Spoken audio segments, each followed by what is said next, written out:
Welcome everyone. As you can see, I am recording from my home in Queens, New York. Not technically under quarantine, but I'm sure you've all seen the news that New York is on semi-lockdown. There's work from home orders. Turns out media and news outlets are not held to that, so it makes it a little bit easier for us, but regardless, I'll probably be here a couple days a week at least. We'll see, I might still be in the office. But today we're going to be talking about the different numbers we're seeing coming out on the, I'd say, coronavirus, or the CCP virus as we're going to start calling it, because that's exactly what it is.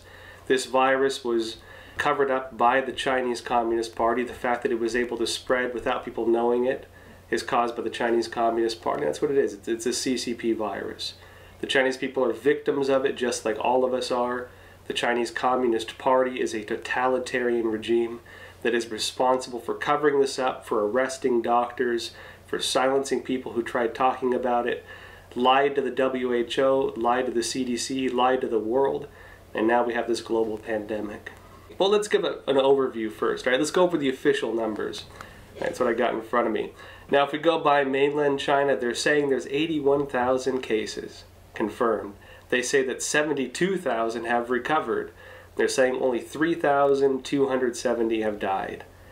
But if we look at Italy, which has not been going through this nearly as long as China, and which has, really much more advanced hospitals, Italy has had 59,138 cases, over 7,000 recovered, and over 5,400 confirmed dead.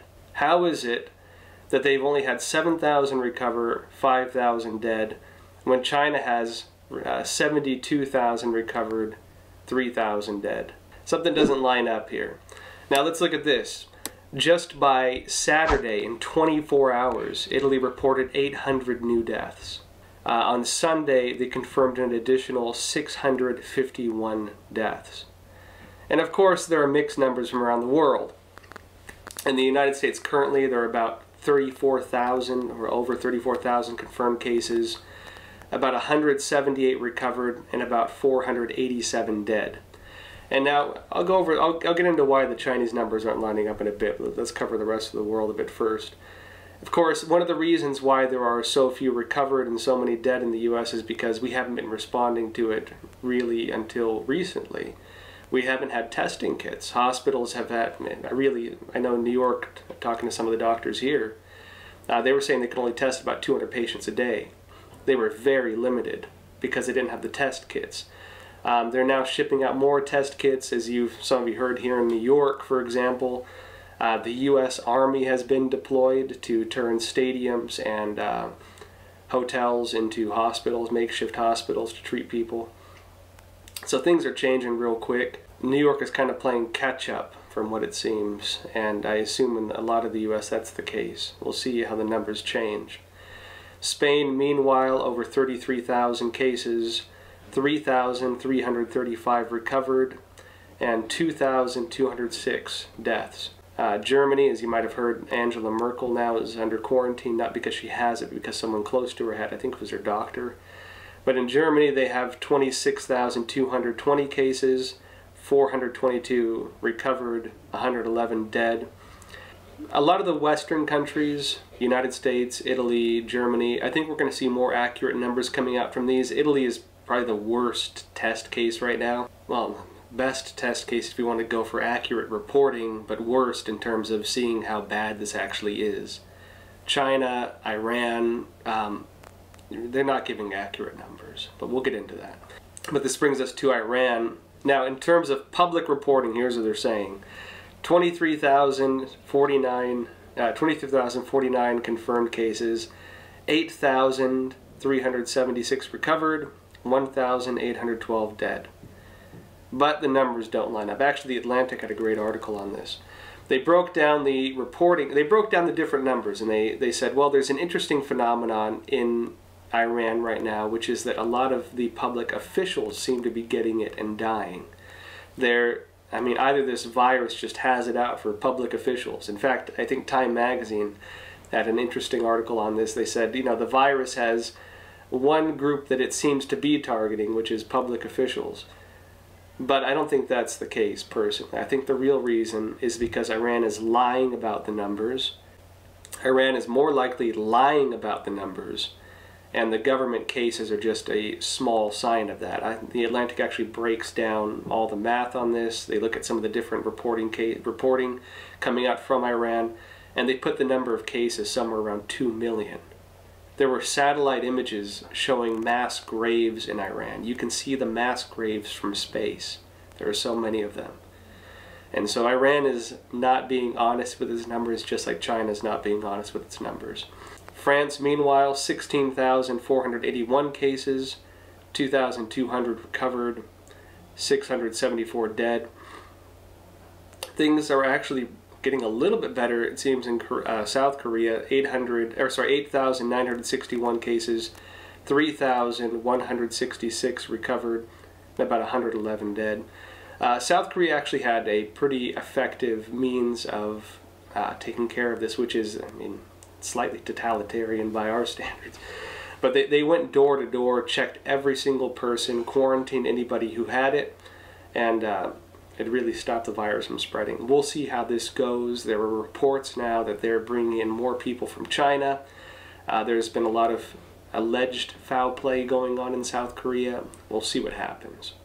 Now, the Chinese Communist Party is claiming there's no new domestic cases. They're saying the cases coming in are from, like, Chinese students returning from overseas and stuff like that, which is going to give them some plausible deniability going forward, because they can say, oh, there's a second wave in China, but it's not caused by, you know, our problems. It's caused by the other countries not handling this well enough, and now these people are bringing it back in, and we're dealing with the problems that other countries imported to China. You see, it's not our fault, it's their fault. That's been their approach with this. Now, in China, if you get a cell phone, your cell phone is not just your cell phone. Your cell phone plan in China is tied to your social security account, it's tied to your bank account, it's also tied to your health codes. So China has different health codes for every citizen. You cannot just get rid of your cell phone. You can't get rid of your, I mean, you can get rid of your cell phone, not your account. Suddenly there's 21 million fewer cell phone accounts. Where did all those users go? This has led some people to presume that, well, maybe they died of the virus. Whether that's the case or not, who knows, but that's a pretty, I mean, 21 million sudden drop. That's nothing minor. Meanwhile, the Epoch Times got leaked internal government documents from China. Again, while the Chinese Communist Party is claiming no new domestic cases, there's a few different caveats when understanding that. One of them is that in China, they're asking all the local officials to basically collect the data, but they're also telling the local officials that if you report above this threshold, this number, you will be punished, because it means you're not handling the virus well enough in your area. And so local officials, what are they doing? They're not reporting new numbers. They're not reporting new cases. Meanwhile, in places like Wuhan, they're saying people can't go to work until they've had zero new cases for 14 days. And so there's a domestic, even grassroots level, you know, don't go to the hospital situation going on. But we'll get into that because that's also not happening. But back to these leaked internal documents. Now, we got these internal government documents, the reports from the Wuhan Municipal Health Commission. And it shows diagnostic test results in Wuhan on March 14. It says there are 91 new cases. And to keep in mind, this is 91 new cases of the limited reporting they're doing and of the limited cases they're even looking into right now. Also, we got leaked videos from China showing people lined up outside some of these CCP virus treatment facilities in Wuhan. We also did phone calls, our staff did phone calls calling into China. People are being denied basic care.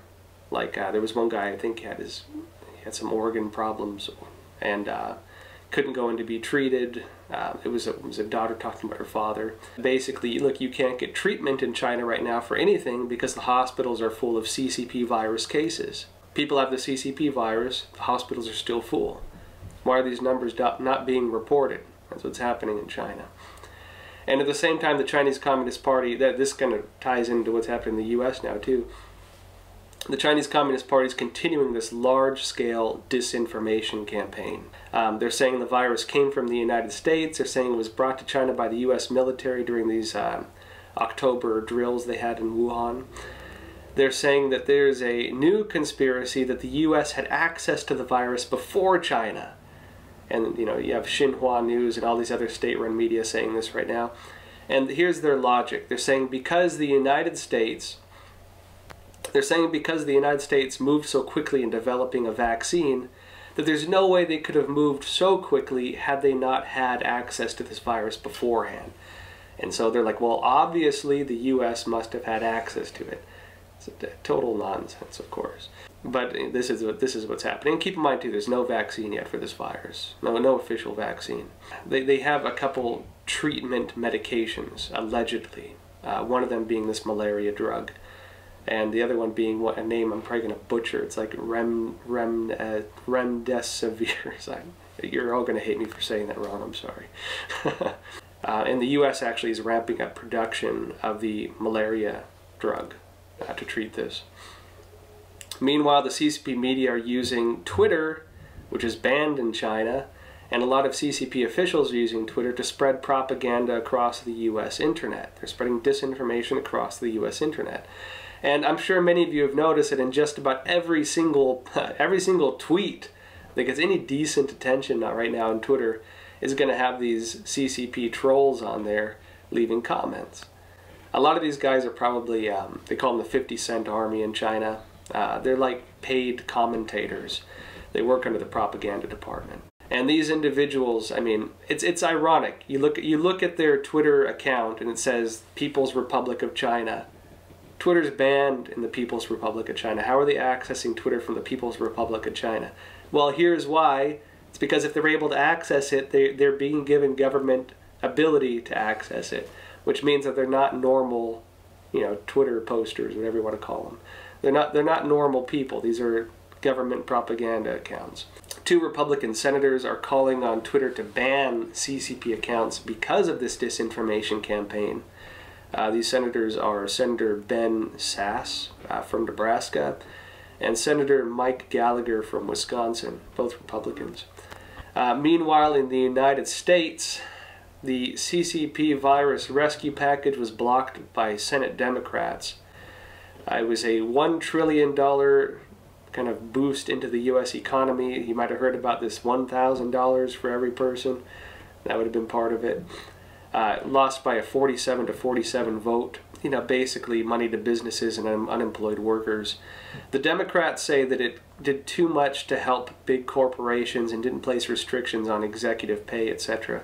A little ironic because, I mean, remember Obama's stimulus package and what that did? It's the same thing. They were all for it back then. Now it's like pandemic and, you know, suddenly that's a bad idea. At the same time, I do actually agree with them. I don't always, mainly because I also think we should put some restrictions on executive pay. I think a lot of these big corporations have done terrible things when it comes to working with the Chinese Communist Party. I think that a lot of them have really backstabbed the American public with what they've done. Some people have also been saying, oh, well, $1,000 for every U.S. citizen, isn't that socialism? Yeah, government handouts are kind of socialism, but even in traditional societies, one of the few reasons why governments would keep grain stores and things like that would be for things like this: natural disasters, famines, pandemics, and so on. You know, this is normal. This is normal redistribution when the country is in a time of crisis, and you need to have the government, or usually the military, go out and kind of redistribute grain from the grain stores or money from the treasury in order to make sure the public doesn't die off. That is normal government function, in my opinion. I know that Republicans like to say, oh, you know, capitalism and so on. Look, a lot of the corporations are working under socialist policies anyways. They're public companies.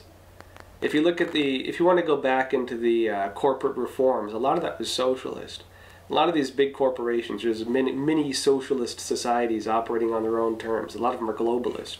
It's all messed up, in my opinion, to some extent. Actually, great author on this, Ludwig von Mises. If if you want to, I mean, really, I guess we all have time now. You want to really listen to something great, go on YouTube and look up the audiobook of Planned Chaos by Ludwig von Mises. He actually breaks this down really well. And at the same time, FEMA is announcing that medical supplies are now being sent to hospitals from the national stockpile, things like masks, like face masks. They didn't actually name all of the supplies. They say there are like millions of items. I mean, who knows what they are. I know I have family members who work in hospitals who are nurses, and it's been pretty bad. A lot of them have had to basically buy their own. Some of them are being told wear bandanas, like railroad, crooks in the Old West or something. I mean, it's not good. And who knows if they even work. It's just for show. So I'm thinking about doing some live videos, and if you all want to ask questions, I can actually answer them. We can go over things. In the meantime, if you have questions you want me to answer, information you want me to look at, leave it in the comments below. I'll be reading them. And with that said, folks, please remember to like and subscribe. Click the notification bell if you're on YouTube.